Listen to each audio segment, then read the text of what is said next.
Constitution piriba power ase engakpa singna ningtina sizinaba ngamloidaba oirabade miyamda sengna surrender Toubiyu haina MPCC ki spokesperson su oiriba hanagi minister Dr. Khumujam Ratankumar na phongdurakle wafam ase mayang Imphal Block Congress Committee na sinduna National Register of Citizens NRC gi matangda ngasi pangthokhiba miyamgi oiba khananinabagi mifam amada bahakna phongdokhibane mayang Imphal contractor leiba mikhya club ke ground pangthokhiba mifam aduga mari leinana Hanagi Minister Dr. Khumujam Ratankumar hai India asi state mayamna punsilaga semba union amane Indian Constitution da state amadi center lenga ki right amadi power ase mayek seng ire Constitution asi da state list center list amade concurrent list haina tokai na thambibane hai ribising ase state ase ge lenga pai budget minister amade MLA singna ningthina khangdabra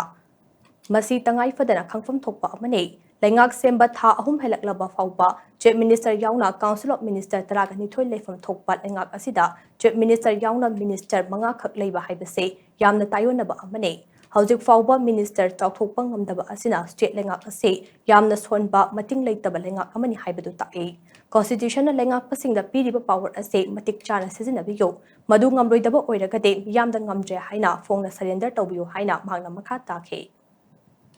Moigi masigi rights se khangja da bara ai ba akoi wang am la e the moi akoi assert to bom thoi huji phawba akoi gi council of ministers si akoi train thoi lebam to puthen including chief minister manga khak lai raga ha hela ba sida huji phawba chawthuk pangam de na lai ri se basina takpudi it is very weak state government se lai ba government se yamna solely yamne ineffective way I was masi mangna dum akoi taktok chare masi yamna laibak thibani ada tasengna akoi gi praja sinje nakpi ge senbi ge magi life and property aduga masi ki law and order masi ki public order se masi ki peace lehan bi ge hai taragadi assert to view constitution na piriba power se exercise to view namoi do orgadi praja miyam da akoi ngamdre praja miyam da akoi gi keno se akoi surrender tawre haina haibana ena pagani haidana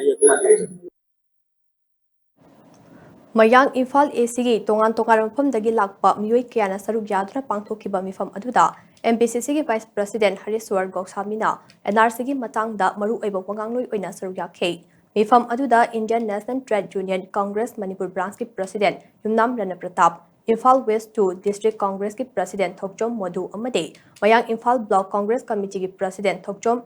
Ras Mohan na chingbasu saruk yakhe